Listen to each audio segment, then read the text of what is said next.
Shadow of the Colossus for the PlayStation 2 is arguably this year's best video game, in great part because it so roundly rejects most of what we expect a video game to be.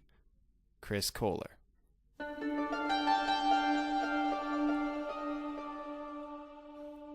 I'm Kenley Christofferson, and this is Into the Score. Happy August, listeners. It's Kenley here from Into the Score, which is the only podcast solely devoted to the academic study of video game music. Hope that your summer has been going swimmingly. Please forgive the hiatus of July during the show, as I was in Japan, but now I'm back. The trip was a blinding success. I'm back in Canada and ready to dive into episode 22 of our edutaining podcast. In this episode of ITS, we'll be studying Sony's release of Shadow of the Colossus for the PlayStation 2. We'll talk a bit about ambience in music as well as part 1 of 2 for the big idea that is the symphony orchestra.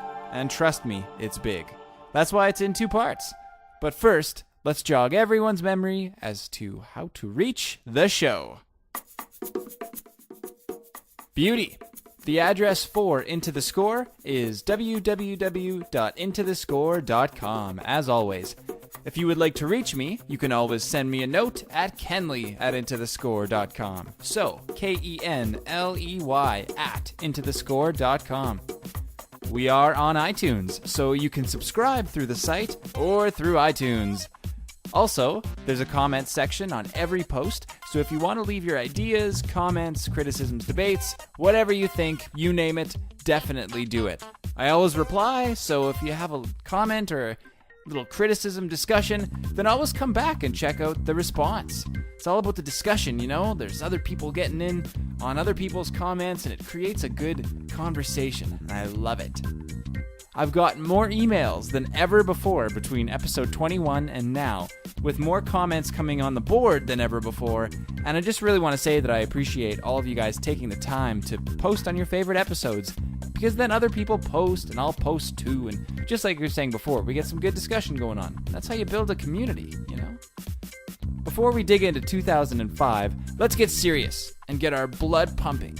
This is Violent Encounter, Battle with the Colossus from Roar of the Earth, which is the name of Shadow of the Colossus' original soundtrack. It's intense, so get on your horse, draw out your sword, and get ready.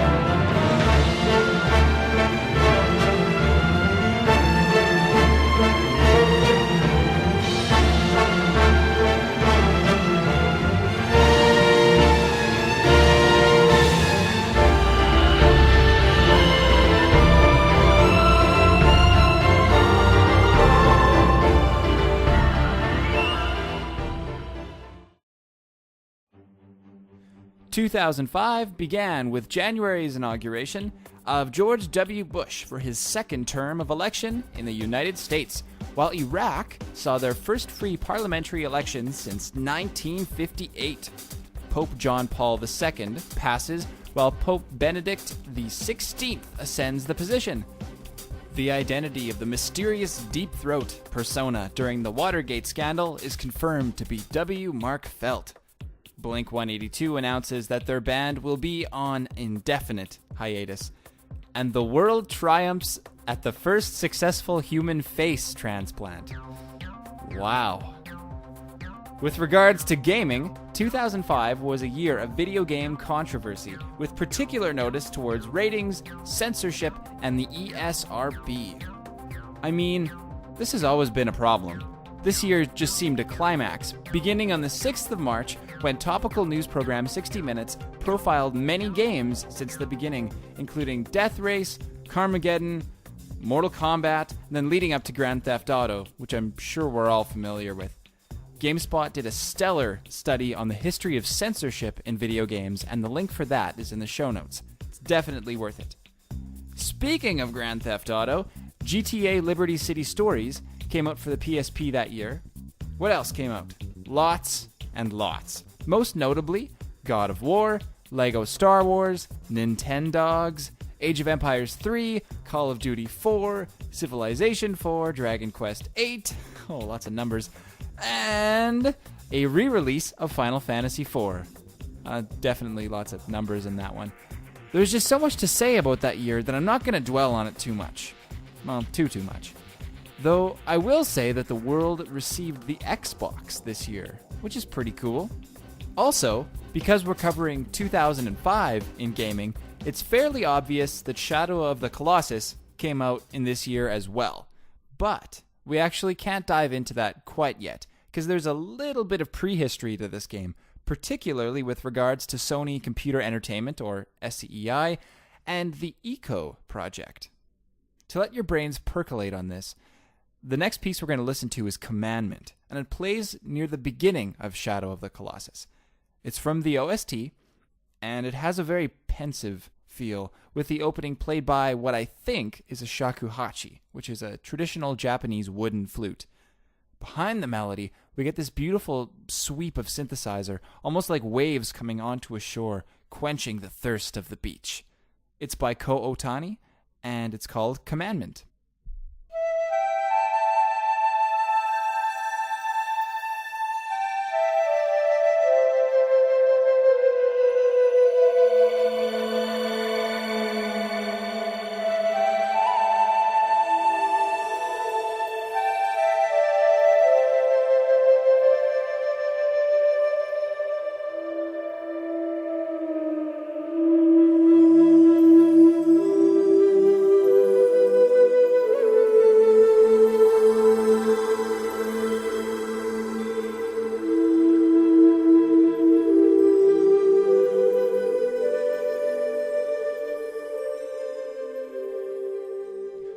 That was Commandment by Ko Otani from the Shadow of the Colossus OST. Okay, so Shadow of the Colossus was developed and published by Sony Computer Entertainment. More specifically, it was developed by a single studio within Sony called International Production Studio 1. While they've produced a good chunk of games, they are really known for two: Shadow of the Colossus and its quasi-prequel, Eco. For a quick rundown, Eco is a story of a boy with horns, which his village considers as a bad omen, so they lock him in a sarcophagus and take him away. However, as he's being carried away, he rocks the sarcophagus and breaks free, but knocks himself out in the process. While being knocked out, he dreams of this dark castle with a long, winding staircase, and at the top of the staircase, he sees a girl locked away. When he comes to, he finds himself at the bottom of this same staircase and finds a princess named Yorda on top.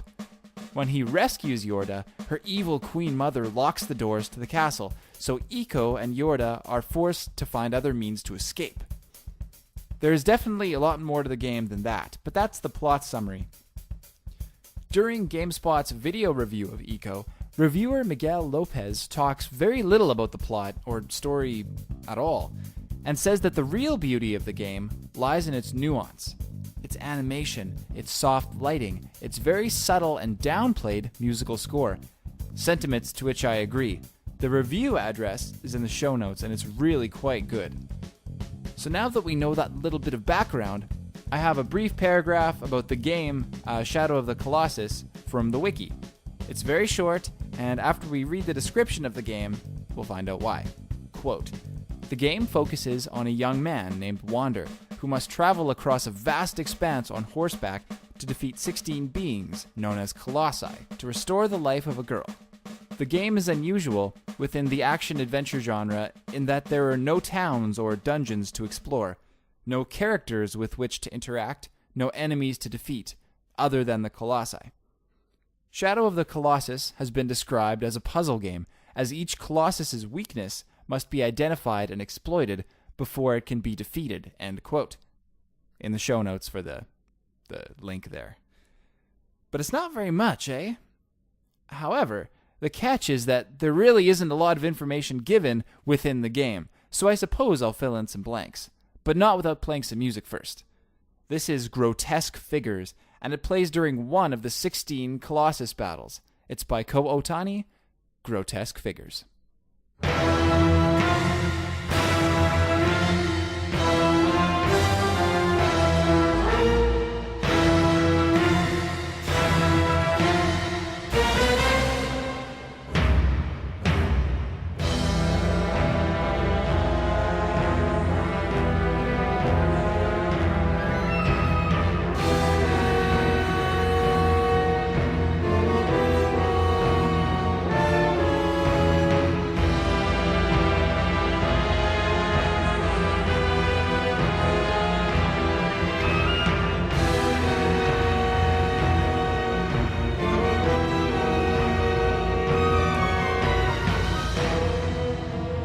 At the beginning, you see Wander carrying a large object wrapped in a blanket while riding on his horse, Agro.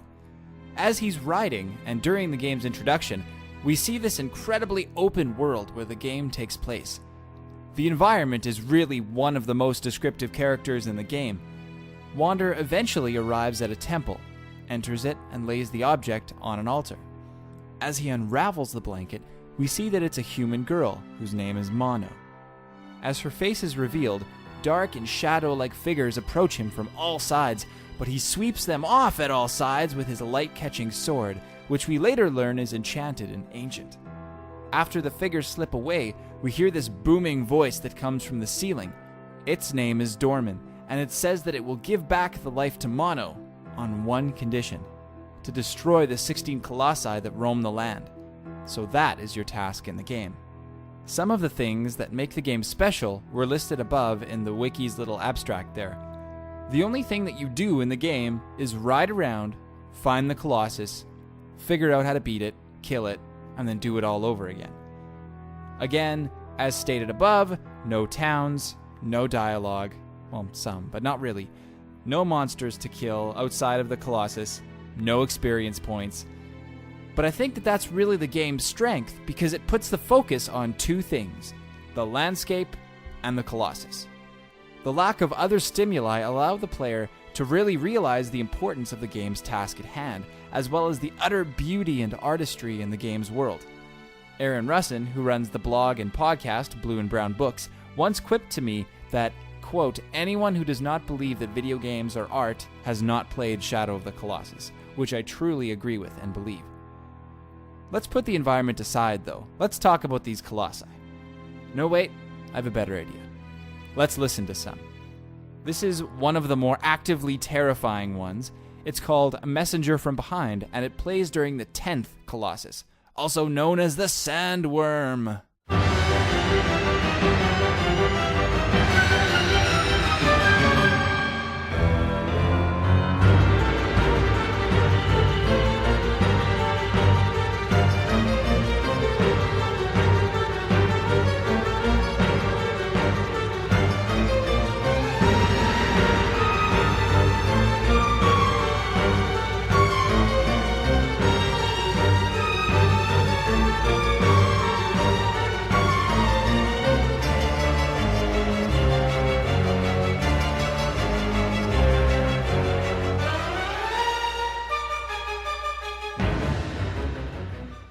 Pretty scary stuff. Before we dig into the music of this game, let's find out a little bit more about the man behind it, Mr. Ko Otani. Ko Otani was born on May 1st of 1957 in Tokyo, Japan. After being through university, he became one of the founding members of Imagine Music, which is a music production company, but has more recently been acclaimed for its film scoring and orchestrations, most of which going through Otani. He began work as a composer of anime music, breaking out with the 1987 manga-to-anime production of City Hunters, then gained further work to the series Spy Games, not the movie, the series. And he also worked on one of my favorite animes, which is Mobile Suit Gundam Wing, as well as many others. With regards to video games, his first project was a 1995 shooter called Philosoma, developed by G-Artist and published by Sony. While the game was one of the first PlayStation shooter titles, it didn't earn Otani any sort of accolades. However, another of his more reputable video game scores includes Sky Odyssey, which is an action-adventure type flight simulator for the PlayStation 2, released in 2001. In terms of gaming, his most notable score is, without question, Shadow of the Colossus. And with that said, it's down to the music. The information taken for that section was cited from the biography of Ko Otani at SquareEnixMusic.com, and the link for the specific page is below in the show notes. Thanks for doing your research, team. Good job. Okay, music time. Thus far, we've made a few observations. The game is a love story between Wander and Mono. She's died, he needs to bring her back to life. All that there is in this whole game is a huge landscape, Wander, a temple where Mono and Dorman, that scary voice guy, where they are, and 16 massive beasts. Oh, and your horse. This was done for a reason, and it will lead us into our next section, which is figuring out how the score is set up within the framework of the game. To get you thinking about that, this is Sign of the Colossus, and it plays before we start a battle. It plays before a few fights that take place on the ground. Sign of the Colossus.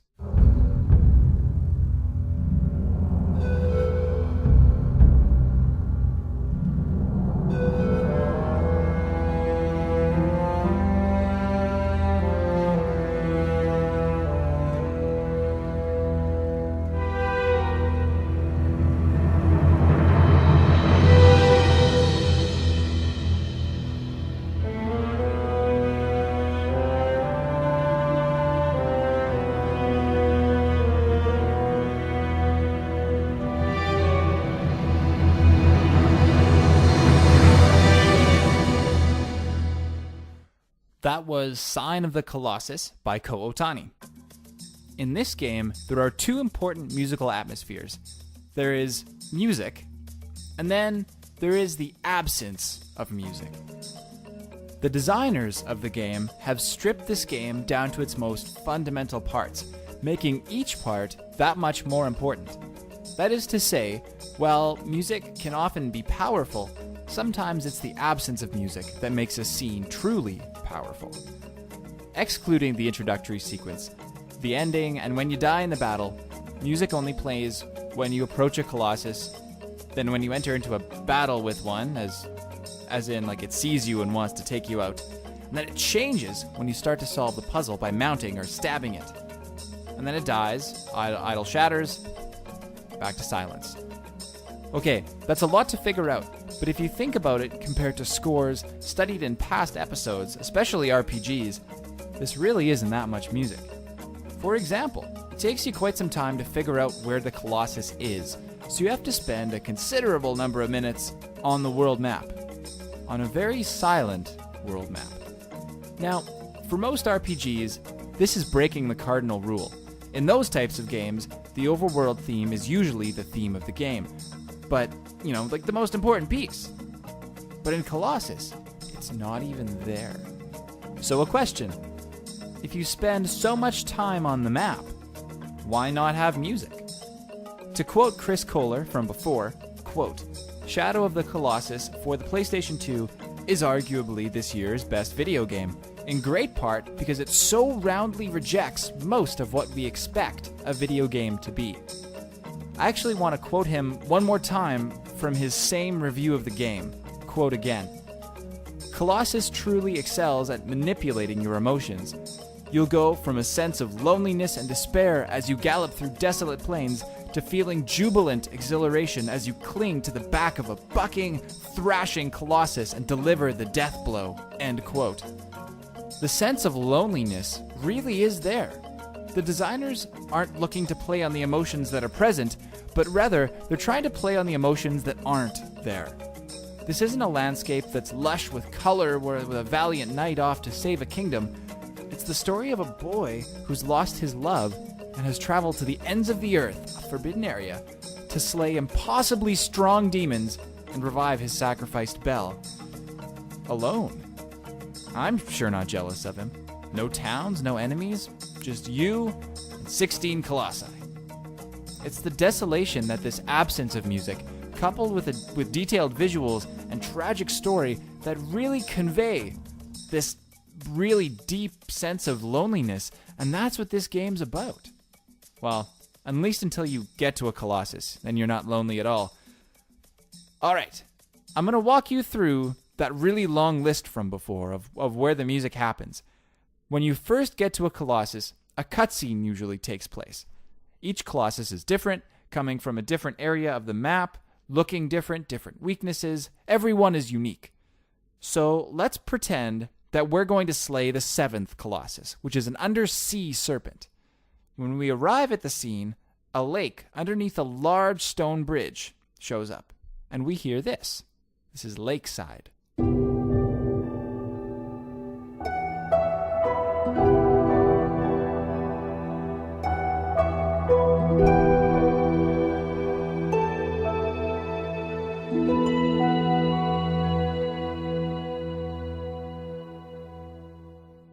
That's the whole clip.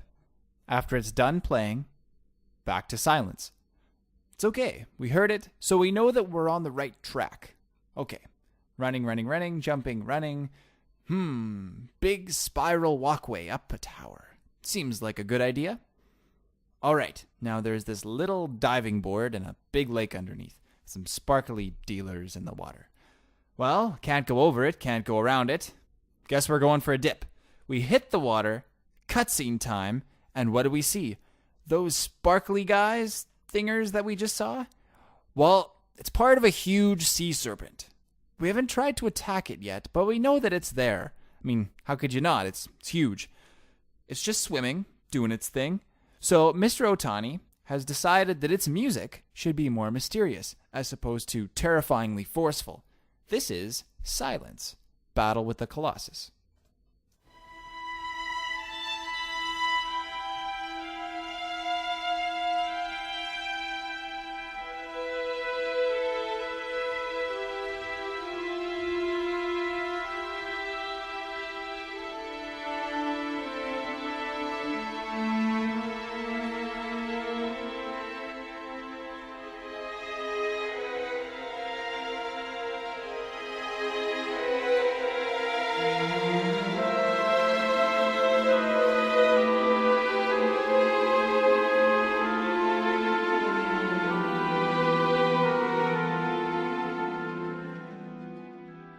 We approach it.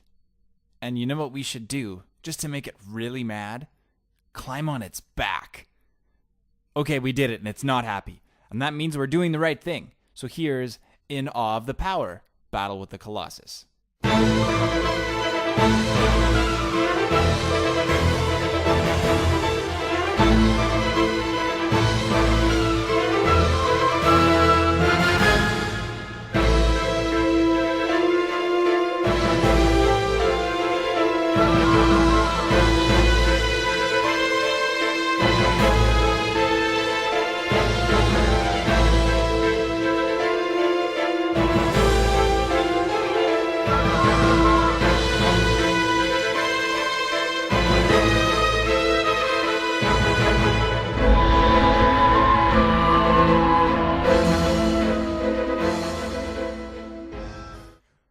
Okay, now when the music changes from the first battle we hear, Silence, to the one that's more pumping and victorious, In Awe of the Power, then we know that we're on the right track. When we finally take out the Colossus, we hear this music, and it's called The End of the Battle.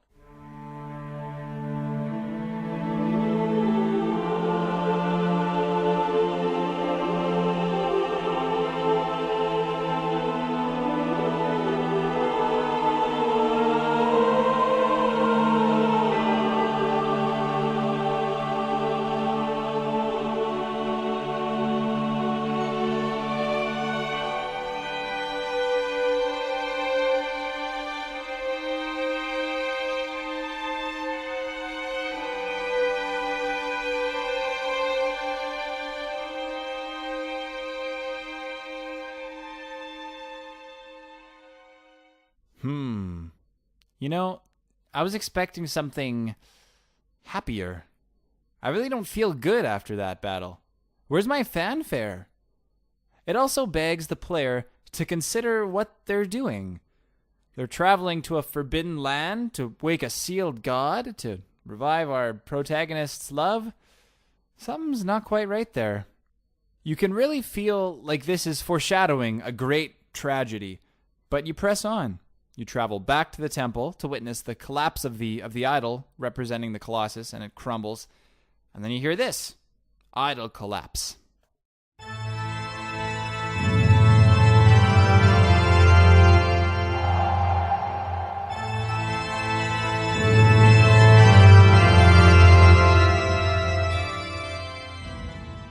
Okay, now that is one vein of Shadow of the Colossus that's been taken musically, but there's another that's a bit more intense and happens more often. There are some colossi that are just really big humanoid giants existing on the ground instead of in the water. Let's say that we're going to see the sixth Colossus, a huge Sasquatch on land. When we approach, we hear Sign of the Colossus. We've heard this before.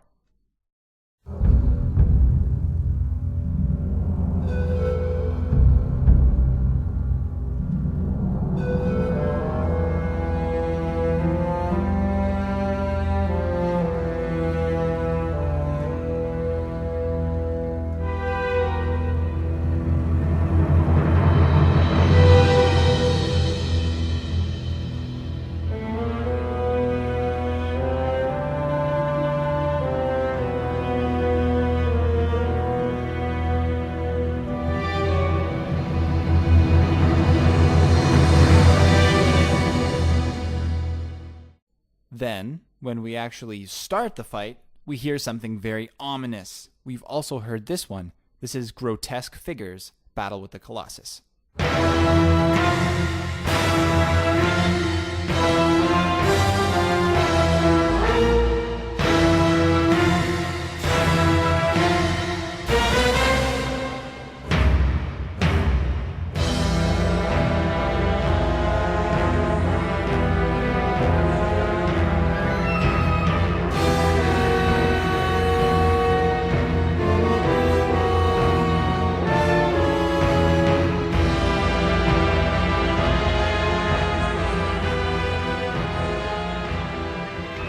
Not very cool, but the really big bass drum and low brass downbeats give us this sense of bigness and impending doom from somebody way bigger than you.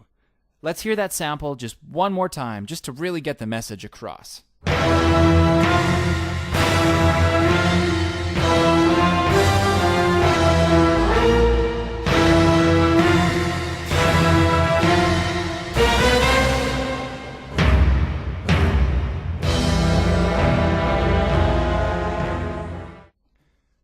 Now, when you grab that thing's huge beard, the music lets you know that you're on the right track, and we move on to the music that's substantially more exciting and valiant.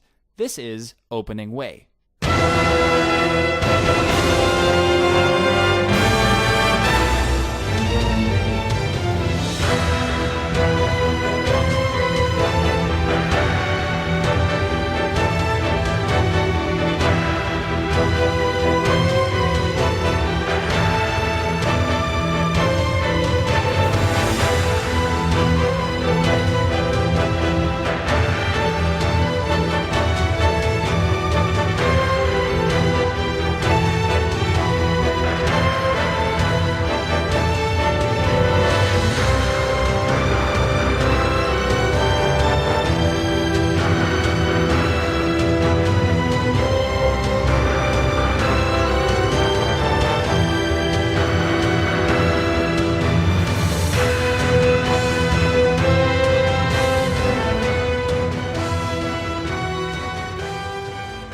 Yeah, then you slay the Colossus, it dies, we hear end of battle.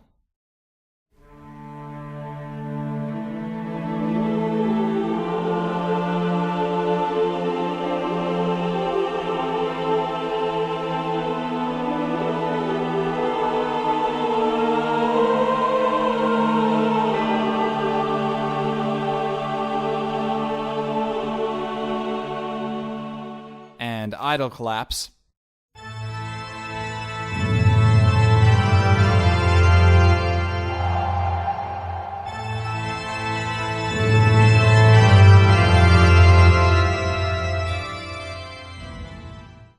that's it. There could also be some of you listeners who have played the game and are listening to the music in the show and maybe taking about 10 or 15 seconds to really realize that the music playing is what you realize. And you're like, yeah, I know that one. You know, that kind of moment we all get?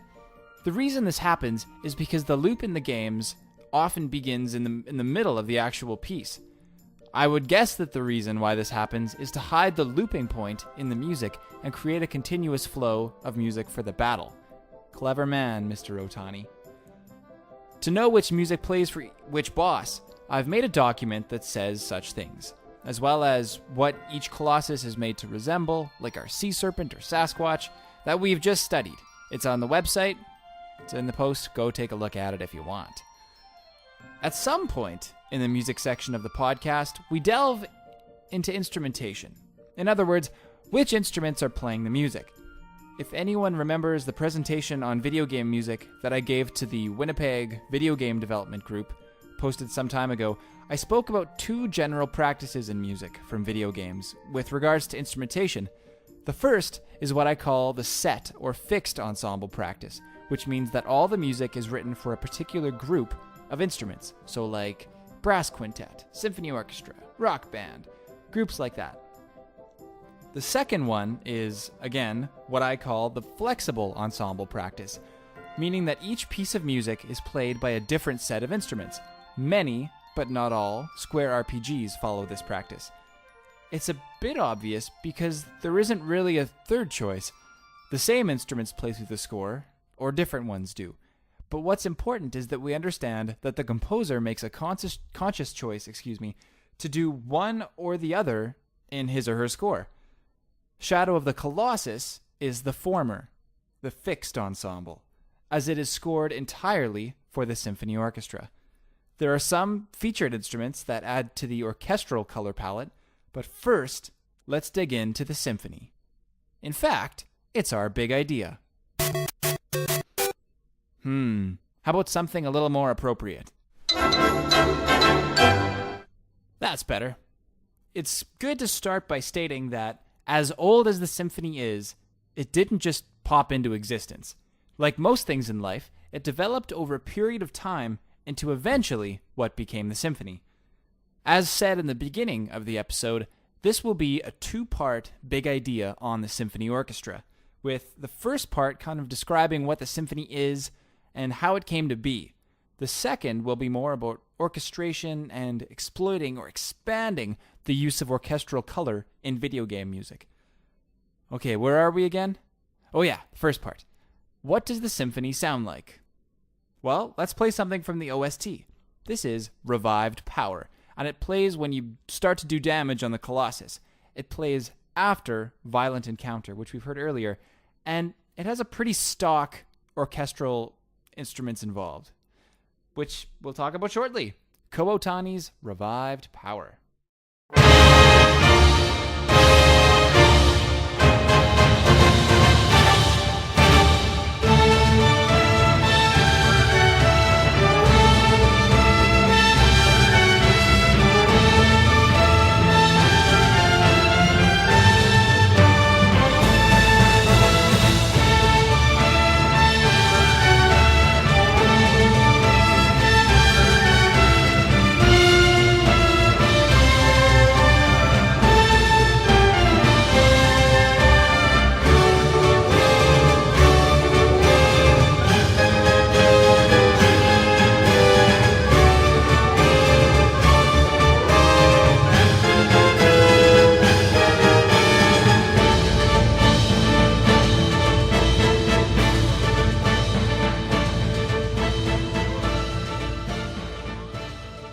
Okay, so as stated before, it's important to note that orchestral music didn't start like that.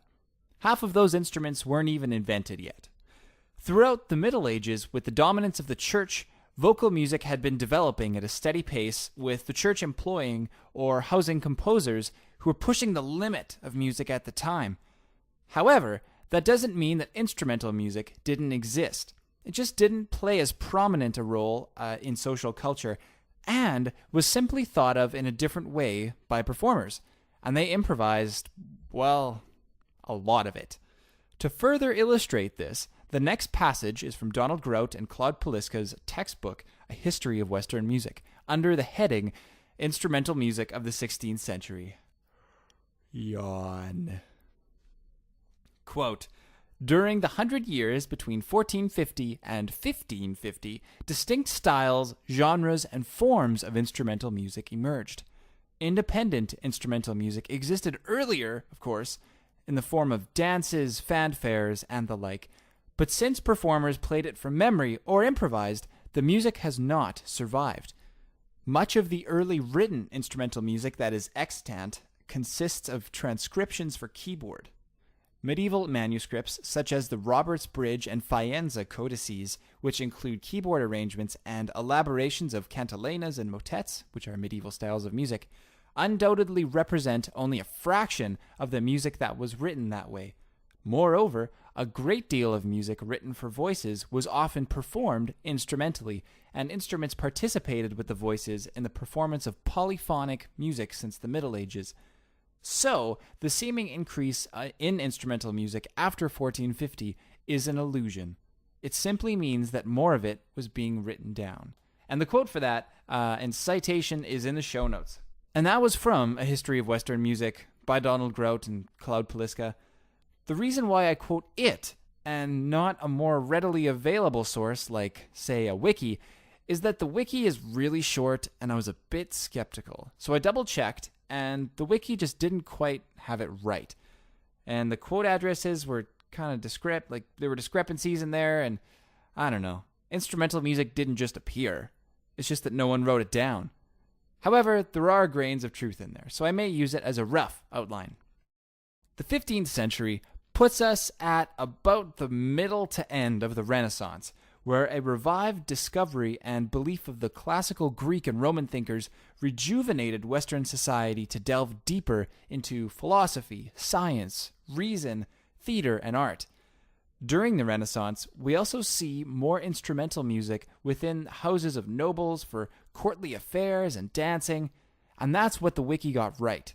The court provided a sort of incubator for music like this to develop, but the child of instrumental music would be born with the advent of intermedi and intermezzo in Italy circa the late 16th century. Okay, whoa, we just skipped 100 years. Because this episode would be 30 years long, I'm just going to skim over what was happening in that very transitional time. Composers such as Orlando de Lasso, William Byrd, and Giovanni Palestrina, none of which any listeners may have heard of, that's fine, it's 500 years ago. Anyways, their music really evolved their skill in a technique called polyphony, which is writing more than one or two or three lines of music playing in harmony at a time. I mean, School of Composers had been doing this for a while, but never pushed it quite as far as these guys. In which case, because the music was getting thicker, it became a bit more accessible to different instrumentation. When it's just two or three people singing a sacred text, it's a bit harder to hide a viol or a lute in there. So what was starting to happen was more instruments and choristers, singers, were starting to work together. With advents in both science and music during this time, there began to be a shift in attention to detail with regards to the voice and instruments. The Renaissance viol, a type of stringed instrument that was played with a bow, had evolved to become a different sort of beast, the violin.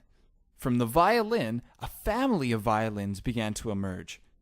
Wind instruments, like the flute or the natural trumpet, were starting to be perfected with regards to tone and pitch, and they could be used more often in solos. Well, they could sound good when they're used in solos.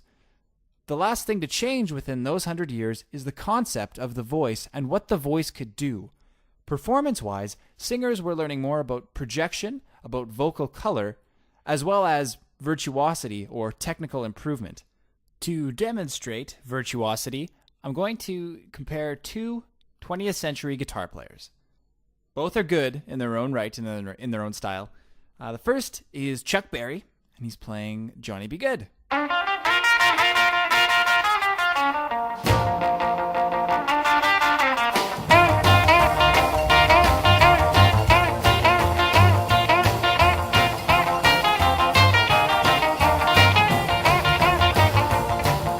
Deep down in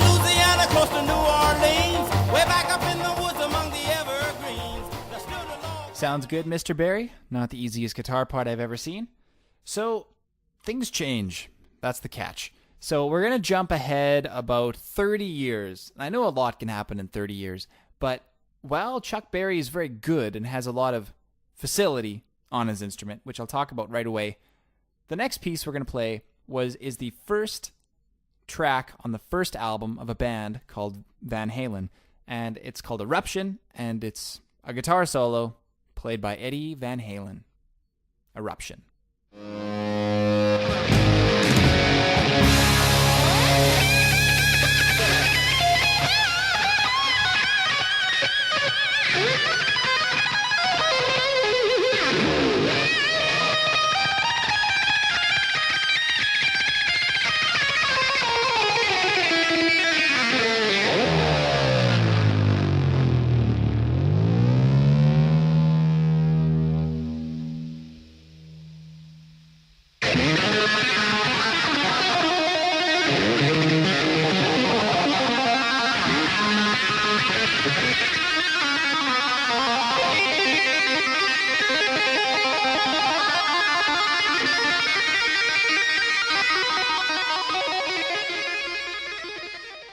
This changed the way that the guitar was played, and it took playing the guitar to a whole different place.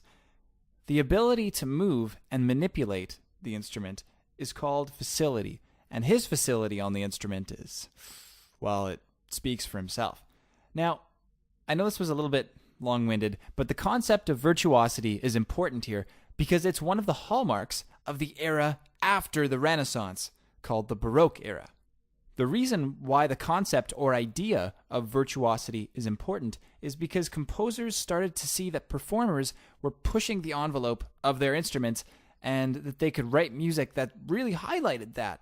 Remember how he said that a lot of Renaissance music was becoming sort of homogeneous, like any instrument could play any part really?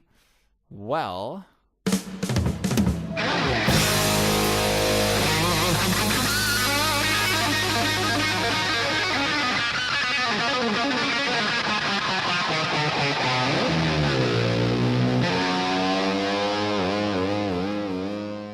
I have yet to meet a vocalist who could do that, though I have seen a fiddler do it. Anyways, the practice of writing certain parts for certain instruments is called idiomatic writing, and I stole that term from Pliska and Grote. As this idiomatic writing progressed, these new sorts of emotions were starting to be expressed through players that were really good and could really incite certain feelings with their instruments. This would be another mark of the Baroque era, making people feel things with music. Imagine.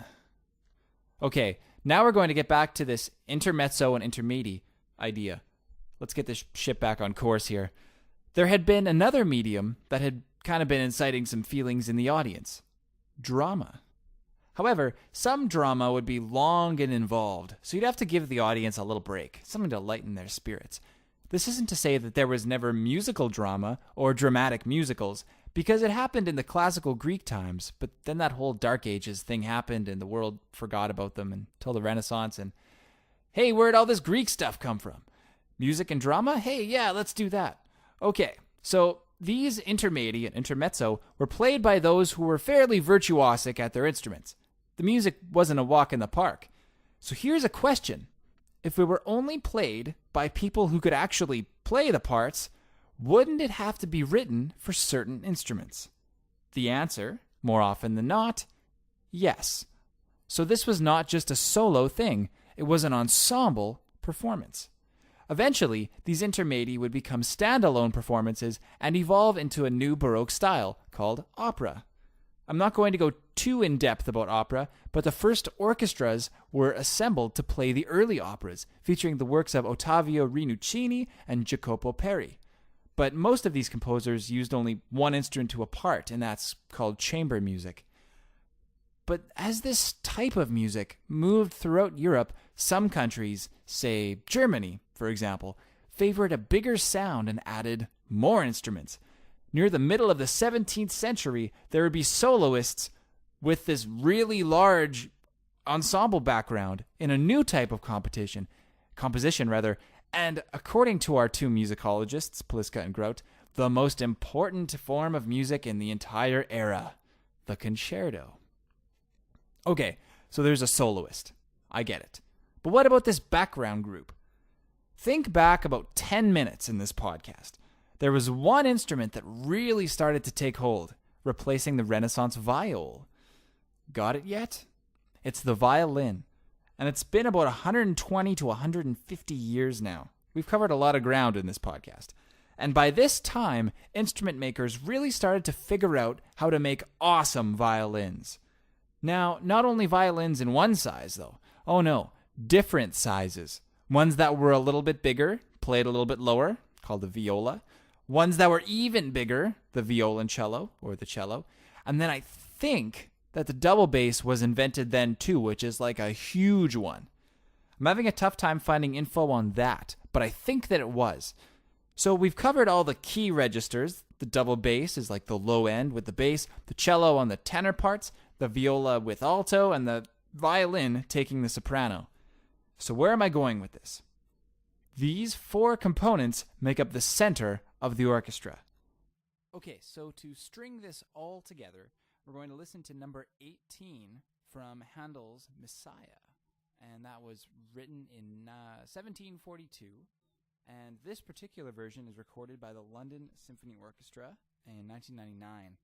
It's an oratorio, so there's lots of singing, lots of playing. And in this one, you'll particularly hear a lot of virtuosity, which is what we've been talking about. You'll hear it in the voice and a lot in the strings. So really looking forward to hearing this. And you'll hear again the strings are the core of the orchestra. And there's some pretty wild vocals going on. So this is number 18, Rejoice Greatly, from Handel's Messiah, as recorded by the London Symphony Orchestra.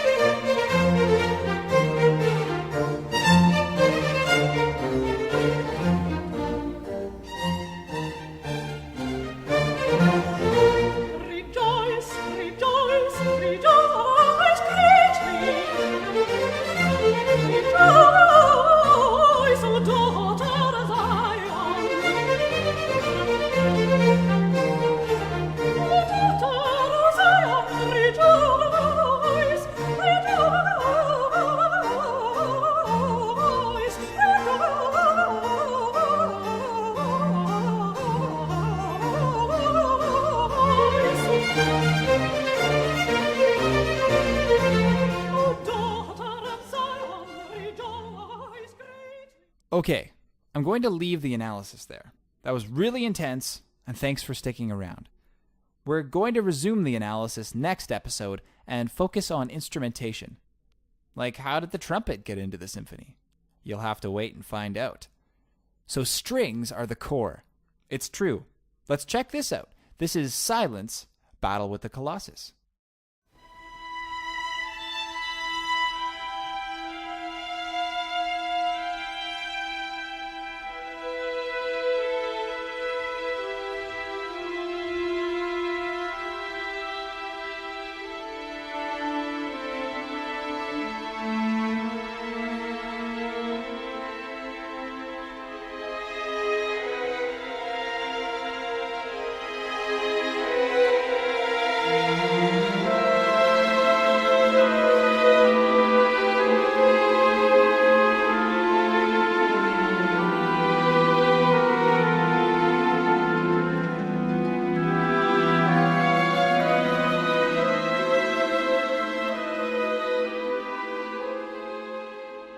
There are a few instruments, but everything really focuses around the string parts, which is a general convention in orchestral music.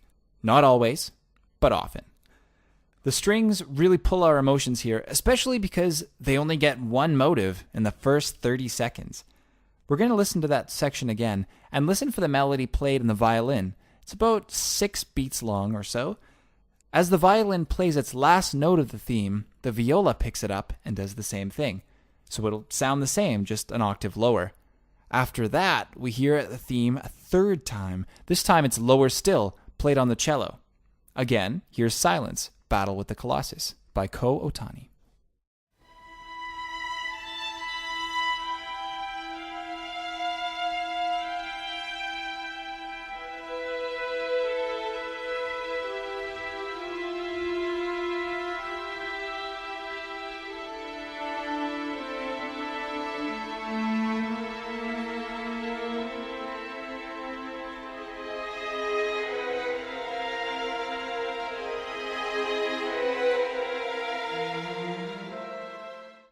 To me, this is a perfect example of the less is more attitude of Shadow of the Colossus.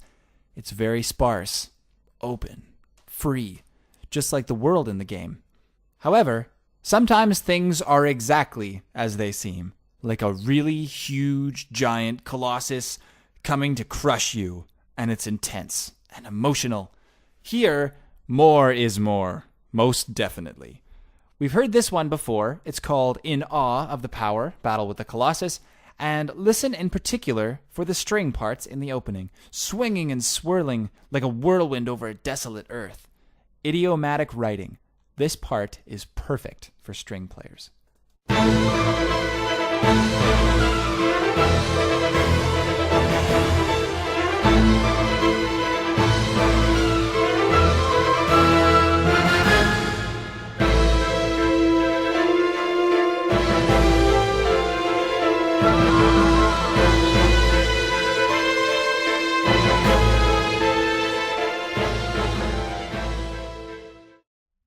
So we've got these incredibly quick parts, and with regards to register, I mean, they're all over the map. So these string players have, in their hands, this wildly dynamic instrument that can play high or low, long drawn-out bowings, or quick and fast runs. You name it. Not only that, but their entire family can do that. Violins, violas, cellos, and basses. It's hard for basses, but they can do it. So Ko Otani is writing idiomatically for the string parts with this. I suppose the argument could be made that every family is like that any member of the brass family can play long or short, high or low, or any member of the woodwind family, but I think that this is different. I mean, the strings have a bow that can glide smoothly across the strings or just hammer the strings for a solid punch-in-the-face style attack. Now, other instrument families are good transitions because I'm sure that you've noticed that there are more instruments than just the strings in Otani's work. We've got some tuba, trombone, French horn, oboe, flute clarinet, bassoon, maybe some bass clarinet. And that's cool because they're all in the orchestra too. We're going to talk about them in the next episode. What I really want to talk about are the instruments he chooses that aren't normally in the orchestra. You see, there's a bit of a catch when writing for orchestra because everyone, everywhere, writes for orchestra. Now, have a listen to the prologue and see if you can find out where we are. This is Prologue to the Ancient Land.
There really isn't a very big footprint of an orchestra, not until about a minute in. Instrumentally, we start off with a plucked stringed instrument, maybe a koto or a Japanese stringed instrument, over top of a drone of singing. So you can kind of get that sound in your head. Here's just that part, one more time.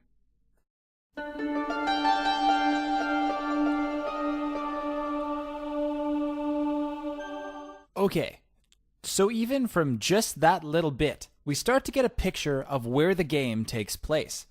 The Oriental instruments give this setting as a sort of faraway land. Forgive the stereotype, but composers will often supplement their orchestras with ethnic instruments to create that effect. Let's just listen to the first couple of seconds of that, then listen for the instrumentation that comes next.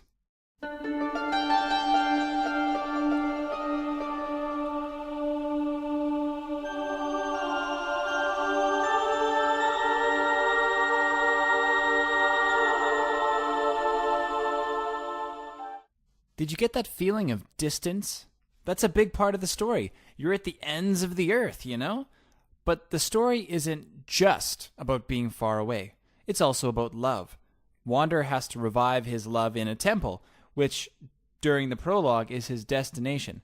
So instrumentally, the next part we have a choir and an organ singing and playing in unison.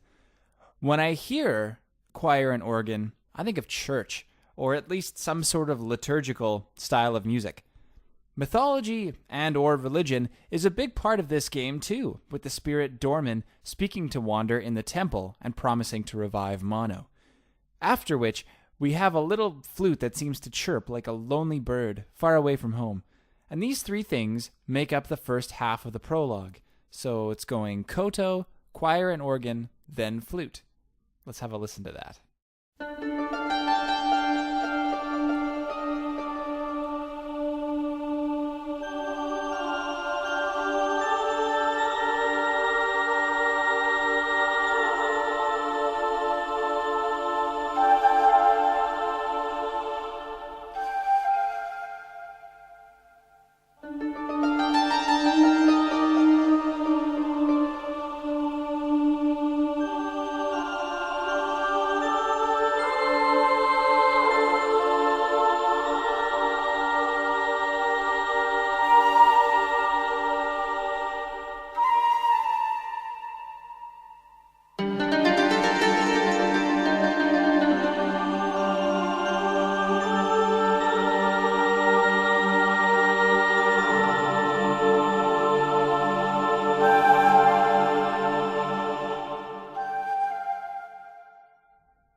It's also worthy to note that the piece itself is very sparse, meaning that it's not very complicated, and there isn't really that much going on at the same time.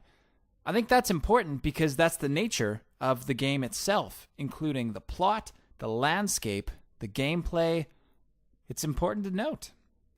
Let's listen to the first minute and onwards. So we're going to really try and grasp that there are only three things going on, often never at the same time, though there is that low vocal drone underneath everything. We're listening for sparseness and those three little units, the koto, the vocals and organ, and the flute chirps. If you're really sharp, listen for what happens after.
During the intro movie, we follow an eagle soaring over a river with a sadly beautiful landscape underneath it. Then over the second repetition of those 3 units, we find Wander and Aggro on a mountainside, jumping a cliff. Remember how we said to listen to what happens after those units? We get some thematic material in the string orchestra. This finds us with Wander and Aggro wandering through a forest. So as the orchestration focuses, and it isn't quite so sparse, we also focus on our protagonists instead of a vague but gorgeous landscape. Let's hear where this takes us, and it's about a minute in, where we find our heroes in the woods. Do you hear anything familiar about the end of this scene?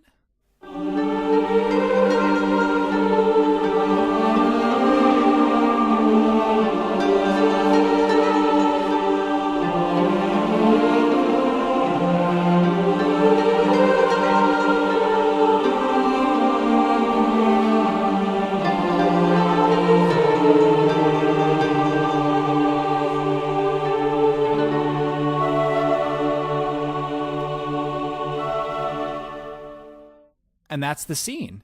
If you'll notice near the end, they take the suspension from end of battle and put it in there. It sounds like this.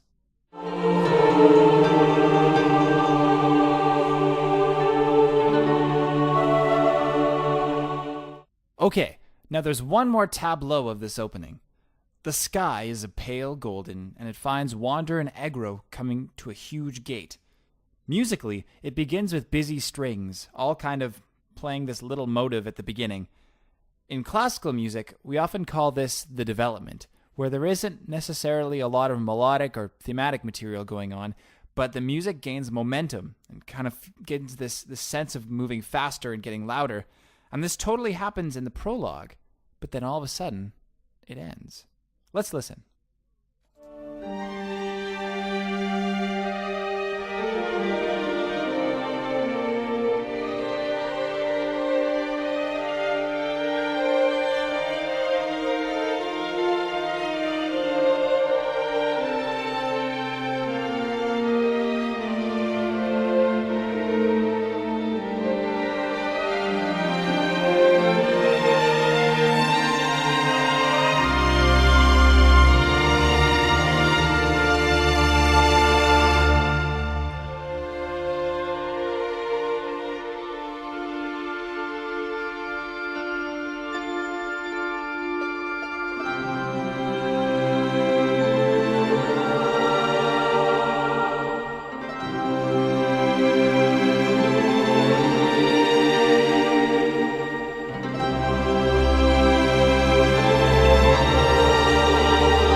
At this point in the movie, Wander and Aggro are about to enter this massive stone gate.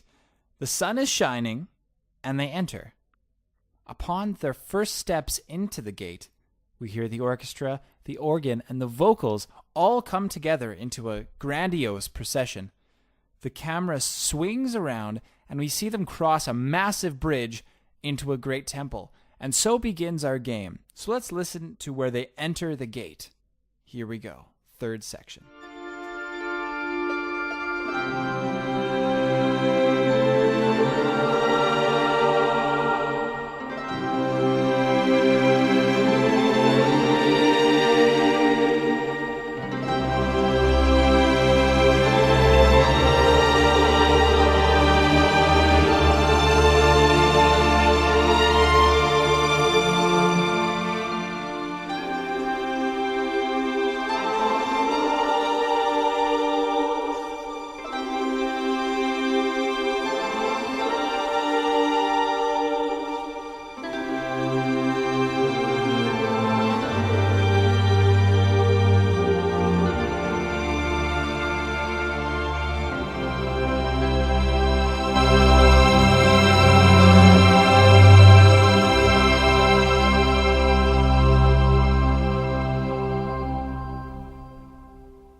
Okay, now let's complete the picture. Let's listen to it all together. This is Prologue to the Ancient Land by Ko Otani, and it's from the Shadow of the Colossus original soundtrack.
And that will do it.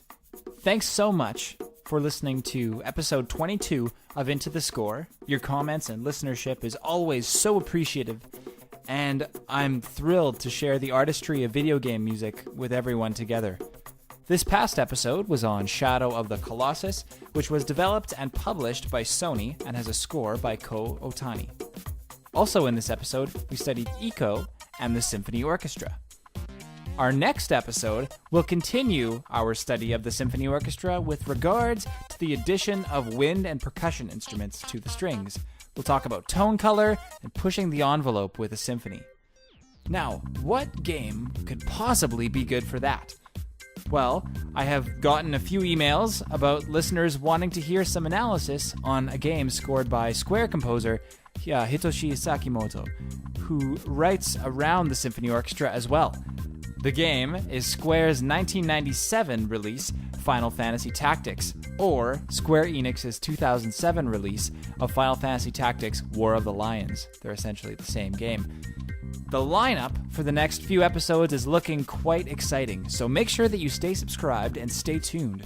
You can always find the show at www.intothescore.com or on iTunes. Feel free to send me a note at any time, which is kenley@intothescore.com. Kenley at intothescore.com. Thank you so much for listening, and I'll see you next time.